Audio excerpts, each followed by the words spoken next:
Friends, എല്ലാവർക്കും നമസ്കാരം. നിങ്ങളേവരും കാത്തിരിക്കുന്ന അലീനയുടെ നാളത്തെയും അതുപോലെ തന്നെ ഇനി വരാൻ പോകുന്ന ഒരാഴ്ചയിലെ വിശേഷമായിട്ടാട്ടോ ഞാൻ എത്തിയിരിക്കുന്നത്. അപ്പോൾ നമുക്ക് വിശേഷത്തിലേക്ക് കടന്നാലോ? അതിനു മുമ്പായിട്ട് നമ്മുടെ ചാനൽ ആരെങ്കിലും ആദ്യമായിട്ട് കാണുന്നുണ്ടെങ്കിൽ ഒന്ന് സബ്സ്ക്രൈബ് ചെയ്ത് വെച്ചോളൂ. നമ്മുടെ വീഡിയോ ഇഷ്ടപ്പെടുന്ന ഇപ്പം തന്നെ ഒരു ലൈക്കും കൂടി അടിച്ചിട്ട് കാണാൻ വേണ്ടി ശ്രമിക്കണേ. അപ്പോൾ നമുക്ക് നേരെ വിശേഷത്തിലേക്ക് തന്നെ കടക്കാം. അങ്ങനെ നമ്മുടെ രോഹിത്തിൻ്റെ കട്ടയും പുകയും ഒക്കെ നമ്മുടെ ബാലേന്ദ്രൻ വന്നിട്ട് എടുത്തു. ഏതായാലും അലീന വിളിച്ചു പറഞ്ഞതുകൊണ്ട് തക്ക സമയത്ത് ആ പെൺകുട്ടി രക്ഷപ്പെട്ടു എന്ന് വേണമെങ്കിൽ പറയാം. ഇല്ലെങ്കിൽ ആ പെൺകുട്ടിയുടെ അവസ്ഥ എന്തായിരുന്നേനെ ഒന്ന് ഓർത്തു നോക്കിക്കേ. ഈ കാലഘട്ടമാണ് എങ്കിൽ പോലും ഒരിക്കലും ഒരു പെൺകുട്ടിയും ഇങ്ങനെ ഒരു കാര്യം ചെയ്യാൻ പാടില്ല. അതും പ്രത്യേകിച്ച് വിവാഹം ആലോചിച്ചതൊക്കെയാണ് പിന്നെയും കുഴപ്പമില്ല. അതും രോഹിത്തിൻ്റെയും ഹരിയുടെയൊക്കെ സ്വഭാവം അറിയാലോ. ഇവരൊക്കെ ഉപേക്ഷിച്ചിട്ട് പോവുള്ളൂ. ഈ പറയുന്ന റൂബി എന്ന് പറയുന്ന പെൺകുട്ടിയൊക്കെ വെറുതെ മാനവും പോയി ഇരിക്കേണ്ട ഒരു അവസ്ഥ വരും. ഏതായാലും അലീനയോട് വേണം നന്ദി പറയാനായിട്ട് ആ റൂബി. ഇപ്പോഴൊന്നും റൂബിക്ക് മനസ്സിലാവില്ല. റൂബിക്ക് മനസ്സിലാവുന്ന ഒരു കാലം വരും. അതൊക്കെ അവിടെ നിൽക്കട്ടെ. നമ്മുടെ രോഹിത്താണെങ്കിൽ കലിമൂത്ത് ദേഷ്യം വന്നിങ്ങനെ നിൽക്കുകയാണ്. അച്ഛൻ്റെ വായിൽ നിന്ന് കേട്ടു, നാണം കെട്ടുപോയി. റൂബിയുടെ മുമ്പിൽ നാണം കെട്ടു, അച്ഛൻ്റെ മുമ്പിൽ നാണം കെട്ടു. ഇതെല്ലാം ആര് കാരണമാണ്? അലീന കാരണം. അവനെ ഞാൻ വെറുതെ വിടത്തില്ല, നോക്കിക്കോ. അവനെ നല്ല സോറി, അവളെ ഞാൻ വെറുതെ വിടത്തില്ല, നോക്കിക്കോ. അവക്കിട്ട് ഞാൻ പണി കൊടുക്കും ഞാൻ അവക്കിട്ട്. എന്നും പറഞ്ഞ് വീണ്ടും ആ വാതിലിട്ട് അടിക്കുന്നു. എന്തോന്നറിയില്ല. അങ്ങനെ ബാലേന്ദ്രൻ ഈ സമയത്ത് അങ്ങ് ഇറങ്ങി പോയിട്ടോ. മര്യാദയ്ക്ക് ജീവിച്ചോണം. പണത്തിന്റെ കൊഴുപ്പ് വല്ലതും നീ കാണിക്കാനാ നിന്റെ ഉദ്ദേശമെങ്കിൽ ദേ കഷ്ടപ്പെട്ടുണ്ടാക്കിയ മുതലാ. ഈ ബാലേന്ദ്രൻ കഷ്ടപ്പെട്ടുണ്ടാക്കിയ മുതലാ. അല്ലാതെ നിന്റെ അമ്മയുടെ വീട്ടിൽ നിന്നോ ആ വീട്ടിൽ നിന്നോ ഒന്നും കൊണ്ടുവന്നതല്ല. ബാലേന്ദ്രൻ രാവെന്നോ പകലെന്നോ ഇല്ലാതെ കഷ്ടപ്പെട്ടുണ്ടാക്കിയ മുതൽ. അത് വെച്ചുകൊണ്ട് നീ ഈ കളി കളിക്കുന്നുണ്ടല്ലോ, അതിൻ്റെ അഹങ്കാരമാണ് നിനക്കെങ്കിലേ അതൊക്കെ വെറുതെയാ മോനെ, വെറുതെ. പണം ഉണ്ടെന്ന് പറഞ്ഞാലും ഒരു കാര്യവുമില്ല. എടാ, പണം ഉണ്ടേലും നീ ഈ കാണിച്ചത് നല്ല പരിപാടിയാണോടാ? ഒരു ആണിന് ചേരുന്ന പരിപാടിയാണോടാ? ഏതെങ്കിലും ആണ് കാണിക്കുന്ന പരിപാടിയാണോ? ബാലേന്ദ്രൻ്റെ മകന് നട്ടലില്ലെന്ന് ബാലേന്ദ്രന് മനസ്സിലായി. വൃത്തികെട്ടവൻ എന്ന് പറഞ്ഞിട്ടാണ് ഇറങ്ങി നമ്മുടെ ബാലേന്ദ്രൻ പോകുന്നത്. ഇതൊക്കെ കേട്ടിട്ട് മനസ്സൊക്കെ വല്ലാതെ അങ്ങ് വിറച്ച് പേടിച്ചിങ്ങനെ നിൽക്കുകയാണ് നമ്മുടെ രോഹിത്ത്. ഈ സമയത്ത് നമ്മുടെ അലീനയുടെ അടുത്തേക്ക് ചെല്ലുകയാണ് ബാലേന്ദ്രൻ. അങ്ങനെ അലീന പേടിച്ചു വിറച്ച് ഇങ്ങനെ നിൽക്കുക. റൂബി ഓടിയ വഴി അലീനയെ ഒന്ന് തുറച്ചു നോക്കിയിട്ടാണ് പോയത്. അപ്പം തന്നെ അലീനയ്ക്ക് കാര്യങ്ങളൊക്കെ പിടികിട്ടി. അവിടെ എന്തൊക്കെയോ സംഭവിച്ചിട്ടുണ്ട് എന്ന്. അങ്ങനെ അലീന പേടിച്ചു വിറച്ചിട്ട് ബാലേന്ദ്രൻ വന്നപ്പോഴത്തേക്കും അത് പിന്നെ ഞാൻ കാരണം വെറുതെ ഒരു വഴക്കും ഇവിടെ ബഹളവും ഒക്കെ ആയല്ലേ സാറേ എന്ന് പറഞ്ഞപ്പം നീ കാരണം നല്ല കാര്യം നടന്നു എന്ന് പറ. അത് മാത്രം പറഞ്ഞാൽ മതി. അല്ല വേറെ വല്ല വേലക്കാരികളും ആയിരുന്നെങ്കിലേ ഇവിടെ ഇതൊക്കെ നടക്കട്ടെ എന്നോർത്ത് കണ്ണടച്ച് നിൽക്കുകയുള്ളൂ. പക്ഷേ മോളെ രേവതി, നീ അങ്ങനെയല്ല. നീ നിന്റെ കുടുംബത്തെ പോലെ, നിന്റെ സഹോദരനെ പോലെ അവന് നീ കണ്ടു. അതുകൊണ്ടാണല്ലോ നീ എന്നോട് ഈ കാര്യം വിളിച്ചു പറഞ്ഞത്. വേറെ വല്ലവരും വെറുതെക്കാരാണെങ്കിൽ അവർക്ക് ഇതിലൊന്നും തല കടത്തണ്ട എന്ന് പറഞ്ഞ് ഒഴിവാക്കി വിടും. അല്ല അത് പിന്നെ ഞാൻ മുത്തശ്ശി പറഞ്ഞിട്ടാ. മുത്തശ്ശിയോട് നിനക്ക് പറയാൻ തോന്നിയില്ലോ? ഇവിടെ ഇതുപോലെ എന്തൊക്കെ അനാശാസം നടന്നു കാണും മോളെ. എനിക്കറിയില്ല അവനെന്താ ഇങ്ങനെയായി പോകുന്നതെന്ന്. രോഹിത്ത് അവനെക്കുറിച്ച് ഓർക്കുമ്പം എനിക്ക് അഭിമാനം ഉണ്ടായിരുന്നു. അവൻ നന്നായിട്ട് പഠിക്കുന്നവനായിരുന്നു. മാത്രമല്ല എല്ലാവരെയും പോലെയും എൻ്റെ മോൻ വഴിവരിച്ചു പോകില്ല എന്നൊരു വിശ്വാസം ഉണ്ടായിരുന്നു എനിക്ക്. അതെല്ലാം നഷ്ടപ്പെടുത്തി അവന്. ഇനി അവനെ ഞാൻ വെറുതെ വിടത്തില്ല. ഇനി ഇതുപോലെ വല്ല തെമ്മാടിത്തരവും കാണിച്ചാൽ എൻ്റെ മകനാന്ന് ഓർക്കില്ല, ഞാൻ അവനെ കൂട്ടി കൊല്ലും എന്ന് പറഞ്ഞപ്പം അയ്യോ സാറേ ഇങ്ങനെയൊന്നും പറയല്ലേ, അത് പ്രായത്തിൻ്റെ അല്ലേ, അത് രോഹിത്തിനെ പറഞ്ഞു മനസ്സിലാക്കുകയല്ലേ ചെയ്യേണ്ടത്. വേണ്ടായിരുന്നു, ഒത്തിരി ഷൗട്ട് ചെയ്യണ്ടായിരുന്നു. ഷൗട്ട് അവൻ്റെ ചേപ്പക്കുറ്റി നോക്കി പറഞ്ഞാൽ ഞാൻ കൊടുത്തിട്ടുണ്ട്. അയ്യോ അതിൻ്റെ ഒന്നും ആവശ്യമില്ലായിരുന്നു. ഇനിയിപ്പം എന്നോട് ദേഷ്യം ഉണ്ടാവില്ലേ? ആരോട് ദേഷ്യം ഉണ്ടായാലും കുഴപ്പമില്ല. അവൻ കാണിച്ചത് നല്ല കാര്യമാണോ? അല്ലല്ലോ. അവൻ വിളിക്കുമ്പം ഇറങ്ങി വരാൻ ഇപ്പോൾ കണ്ട പെണ്ണുങ്ങളും ഇരിക്കുന്നു. സ്വാഭിമാനമുള്ള ഏതെങ്കിലും പെണ്ണുങ്ങൾ ചെയ്യുന്ന പരിപാടിയാണോ ആ പെങ്കൊച്ച് ചെയ്തത്? പ്രായത്തിൻ്റെ തിളപ്പാണ് പോലും. ഇത് പ്രായത്തിൻ്റെ തിളപ്പൊന്നുമല്ല മോളെ, ഇതേ അടിയുടെ കുറവാ. ഈ പ്രായത്തിലാണല്ലോ മോളും ജീവിക്കുന്നത്. മോള് ഇങ്ങനെ വല്ലതും കാണിക്കുമോ? അയ്യോ ഞാനൊരിക്കലും ഇങ്ങനെയൊന്നും ചെയ്യില്ല. പക്ഷെ അവർ കോളേജിലൊക്കെ പോയി പഠിക്കുന്നതല്ലേ, അതുകൊണ്ട് വേണ്ടെങ്കിലേ. അങ്കിളേന്നല്ല കേട്ടോ, വേണ്ട സാറേ. ഇനി വഴക്കിനോ വയ്യാവേലിക്കോ ഒന്നും പോകണ്ട. ഇനിയിപ്പം ഞാനാ ഇതിൻ്റെ പുറകിലെന്നൊക്കെ അറിഞ്ഞു കഴിഞ്ഞാൽ എനിക്കറിയില്ല എന്താ സംഭവിക്കാൻ പോകുന്നതെന്ന്. ഒന്നും സംഭവിക്കാൻ പോകുന്നില്ല. ഇവിടെ എന്ത് സംഭവിക്കാനാണ്? നീ എന്തെങ്കിലും തെറ്റ് ചെയ്തോ? ഇല്ലല്ലോ. മോള് പേടിക്കൊന്നും വേണ്ട. അവൻ തെറ്റ് ചെയ്തു ചൂണ്ടിക്കാട്ടി അവൻ അടി കൊടുത്തു, ഇനിയും കൊടുക്കും വേണമെങ്കിൽ. ഇനിയും ഞാൻ തലങ്ങനും വേലങ്ങനും കൊടുക്കും അവൻ ഇനിയും ഇങ്ങനെ കാണിച്ചാൽ. ഏതായാലും ഈ സമയത്താണ് നമ്മുടെ രോഹിത്തിൻ്റെ നിയന്ത്രണം തെറ്റി രോഹിത്ത് എന്താ ചെയ്യുന്നത്?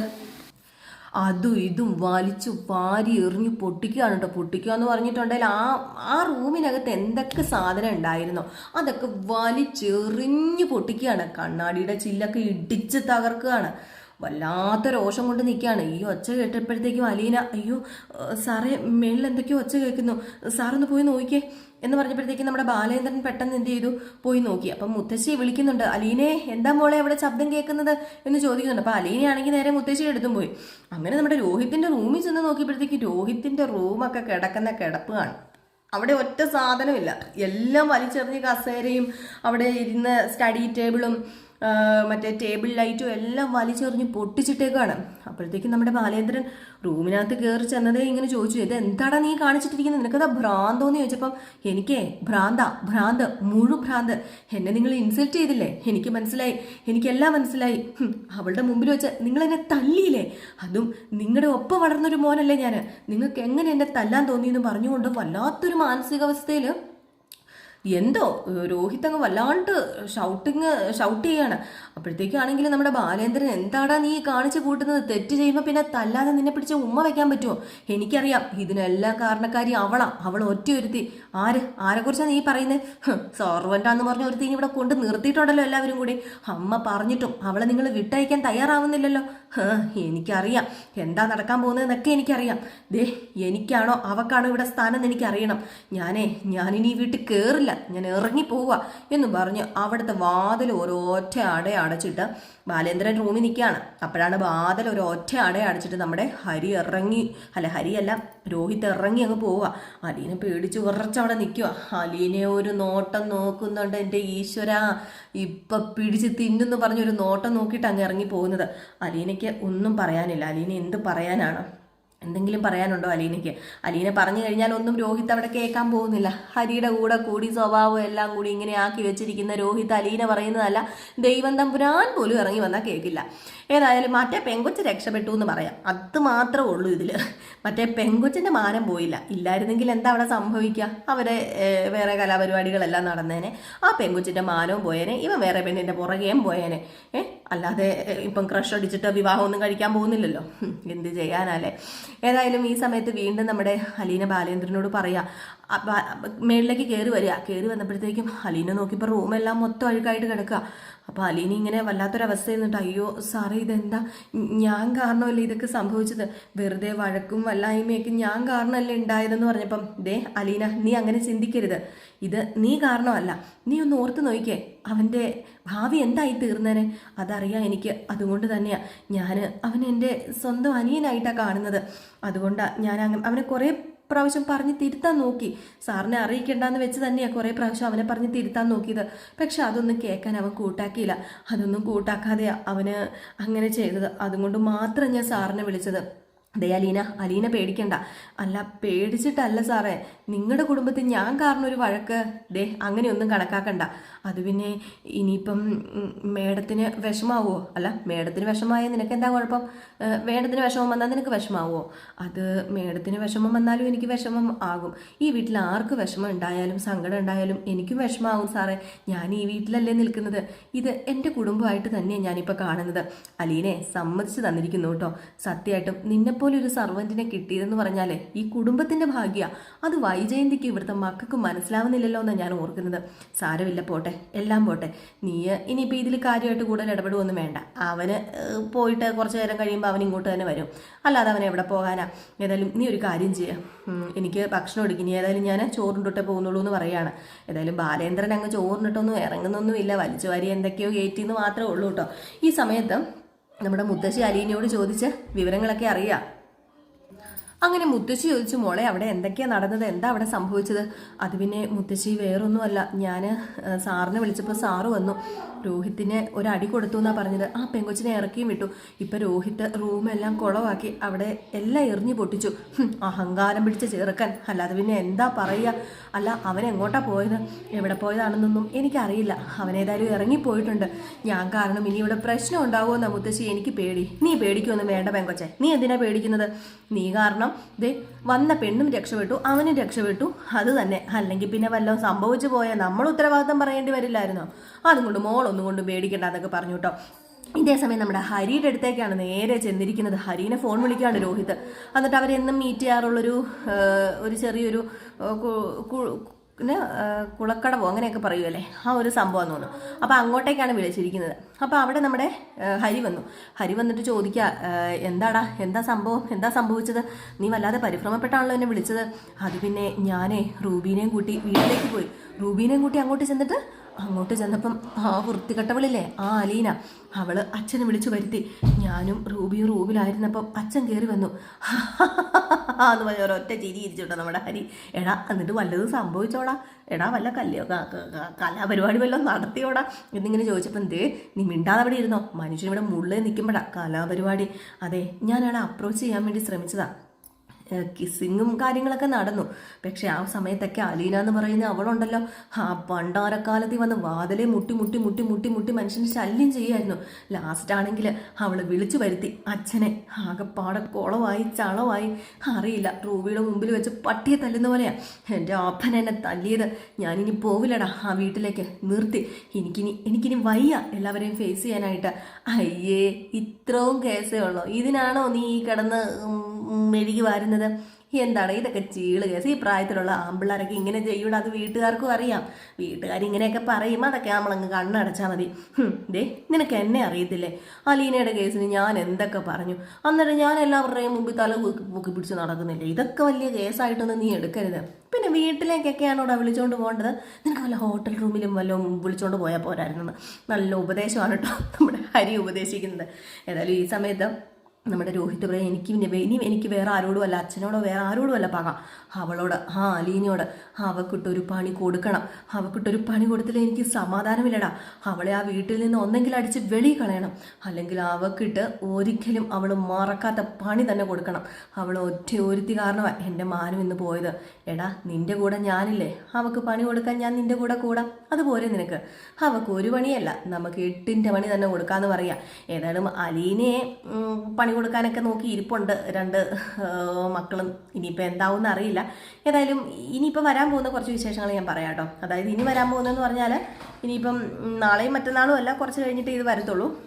വേറൊന്നുമല്ല, നമ്മുടെ ഹരിയും രോഹിത്തും കൂടി ചേർന്ന് അലീനയ്ക്ക് കുറച്ച് മയക്കുപൊടിയൊക്കെ കൊടുക്കുന്നുണ്ട് കേട്ടോ. അതിന് സാഹചര്യം ഉണ്ടാകുന്നതെന്ന് പറഞ്ഞാൽ, നമ്മുടെ വൈജയന്തി അമ്മേനെയും കൂട്ടി, അതായത് വൈജയന്തിയുടെ അമ്മ മുത്തശ്ശീനെയും കൂട്ടി ഹോസ്പിറ്റലിൽ പോവുകയാണ്. അങ്ങനെ ഹോസ്പിറ്റലിൽ പോകുമ്പോൾ അവിടെ അലീന തന്നെ ഉള്ളൂ. ബാലേന്ദ്രൻ എവിടെ പോയി? ജ്വല്ലറിയിലും പോയി. എന്ത് ചെയ്തു? നമ്മുടെ രോഹിത്ത് ഹരീനെയും കൂട്ടി നമ്മുടെ അലീനയ്ക്കിട്ട് 8ന്റെ പണി കൊടുക്കാൻ വേണ്ടി ഇരിക്കുക. വേറെ ഒന്നുമല്ല 8ന്റെ പണി എന്ന് പറഞ്ഞാൽ, അവളെ നശിപ്പിക്കുക എന്ന് തന്നെ ഇവന്മാരുടെ ലക്ഷ്യം. ഇനിയിപ്പം അവളെ കീഴ്പ്പെടുത്തുക. അതിനുവേണ്ടി ഈ അലീനയെ കൊണ്ട് തന്നെ 3 ജ്യൂസ് ഉണ്ടാക്കിപ്പിക്കുകയാണ് രോഹിത്. എന്നിട്ട് എൻ്റെ കൂട്ടുകാരന്മാർ വരും എന്ന് പറയുകയാണ്. ഏതായാലും ഹരി ആ കൂട്ടുകാരനെന്നൊന്നും അറിയില്ലായിരുന്നു നമ്മുടെ അലീനയ്ക്ക്. ഏതായാലും കൂട്ടുകാരൻ വന്നു, റൂമിൽ കയറി. അലീന ഇത് കണ്ടുമില്ല, വാതിൽ തുറന്ന് കിടക്കുമായിരുന്നു. അലീന അത് ശ്രദ്ധിച്ചുമില്ല. ഏതായാലും ജ്യൂസൊക്കെ അലീന കൂട്ടുകാർക്ക് തയ്യാറാക്കി മേളിലെ ടേബിളിൽ കൊണ്ടുവച്ചായിരുന്നു. ഏതായാലും എൻ്റെ കൂട്ടുകാരൻ വന്നു എന്ന് പറഞ്ഞ് അലീനയെ വിളിക്കുന്നുണ്ട്. വിളിച്ച് കഴിയുമ്പോഴത്തേക്കും ഹരി അന്ന് പറയുന്നില്ല, ഹരി ടോയ്ലറ്റിൽ നിൽക്കുകയാണ് കേട്ടോ. ഹരീനെ ഒന്നാമത് അലീനയ്ക്ക് ഇഷ്ടമല്ലല്ലോ. അപ്പം ഇതാ, ഈ ജ്യൂസ് നീ കുടിക്കുക. ഏതായാലും 2 പേരെ, ഒരാളെ വന്നുള്ളൂ, ഒരാൾ വന്നില്ല. അപ്പോൾ ഒരു ജ്യൂസ് മിച്ചമായി, ഇത് നീ കുടിക്കാൻ പറയുകയാണ് അലീനയോട്. അങ്ങനെ അലീന ആ പൊടി ഉള്ള ജ്യൂസ് കുടിപ്പിക്കാതെ മയക്കുപൊടി ഇട്ടിരിക്കുന്നത്, ആ ജ്യൂസ് കുടിപ്പിക്കാൻ വേണ്ടി ശ്രമിക്കുന്നുണ്ട്. ഏതായാലും ഇതിനിടയിൽ നമ്മുടെ മനുശങ്കർ എത്തും കേട്ടോ. മനുശങ്കർ എത്തുന്നതിന് മുമ്പ് തന്നെ അലീനയുടെ ഡ്രസ്സൊക്കെ വലിച്ച് കീറാനുള്ള ശ്രമമൊക്കെ അവിടെ നടത്തുന്നുണ്ടോ. അയ്യോ, ഭയങ്കര ദ്രോഹമാണ് ആ പെങ്കൊച്ചിനോട് ചെയ്തു കൂട്ടുന്നത് ഈ ചെറുക്കന്മാർ. അറിയത്തില്ലല്ലോ സഹോദരി ആണെന്ന്. ഏതായാലും നമുക്ക് കാത്തിരുന്ന് തന്നെ കാണാമല്ലേ എന്തൊക്കെയാണ് സംഭവിക്കാൻ പോകുന്നതെന്ന്. ഇനി പുതിയ അപ്ഡേഷനൊക്കെ കിട്ടുമ്പം ഞാൻ അടുത്തൊരു വീഡിയോ ആയിട്ട് വരാം കേട്ടോ. ഏതായാലും ഇനിയിപ്പം അടുത്ത നെക്സ്റ്റ് വീക്ക് പ്രമോ ഞാൻ ഫുള്ള് കൊടുത്തിട്ടില്ല. ഇനിയിപ്പം നെക്സ്റ്റ് വീക്ക് പ്രമോ വരാനും ഉണ്ട്. അപ്പോൾ ഒരു ഇതും കൂടെ നമുക്ക് നെക്സ്റ്റ് വീക്ക് പ്രമോ കിട്ടുമായിരിക്കും. കാരണം നെക്സ്റ്റ് വീക്ക് പ്രമോ എന്നും പറഞ്ഞ് നമുക്ക് കിട്ടിയിട്ടില്ല. അപ്പോൾ അതുകൊണ്ട് ഉടനെ കിട്ടുമായിരിക്കും. അങ്ങനെയാണെങ്കിൽ ഞാൻ ബാക്കി കാര്യങ്ങൾ വിശദീകരിച്ച് നിങ്ങളുടെ മുമ്പിൽ വേറൊരു വീഡിയോ ആയിട്ട് വരാം കേട്ടോ. എന്തൊക്കെയാണ് നടക്കാൻ പോകുന്നതെന്നേ. അപ്പോൾ എല്ലാവർക്കും വീണ്ടും നല്ലൊരു ശുഭരാത്രി നേരുകയാണ്. സ്നേഹത്തിനും സപ്പോർട്ടിനൊക്കെ ഒരുപാട് നന്ദിയുണ്ട്. വീണ്ടും നിങ്ങളുടെ സ്നേഹവും സപ്പോർട്ടും ഇതേപടി തന്നെ നമുക്ക് ഉണ്ടാകുമെന്ന് പ്രതീക്ഷയോട് കൂടി നിർത്തുകയാണ്. അപ്പോൾ നെക്സ്റ്റ് വീഡിയോ ആയിട്ട് വരാം. പിന്നെ പുതിയ ഒരു ഓപ്ഷനായ ഹൈപ്പും അടിക്കാൻ മറക്കരുത് കേട്ടോ. അപ്പം ലൈക്കും ഹൈപ്പും അടിക്കണം. പിന്നെ നിങ്ങൾക്ക് ഡബ്ബിങ് ഇംഗ്ലീഷിൽ വരുന്നുണ്ട്, നിങ്ങൾ മെസ്സേജിലൊന്നും എനിക്കൊന്നും പറയണേ. ഡബ്ബിങ് ഇംഗ്ലീഷിലാണ് വരുന്നതെങ്കിൽ ഞാനത് പോയി മാറ്റിയിട്ടില്ല. അപ്പം ഇംഗ്ലീഷിലാണ് നിങ്ങൾക്ക് കിട്ടുന്നതെങ്കിൽ ഒന്ന് മെസ്സേജ് അല്ല സോറി നിങ്ങൾ കമൻറ്റ് ബോക്സിൽ ഒന്ന് പറഞ്ഞേക്കട്ടോ. അപ്പം ടാറ്റ ബൈ ബൈ, ലൈക്ക് അടിക്കാൻ മറക്കരുതേ.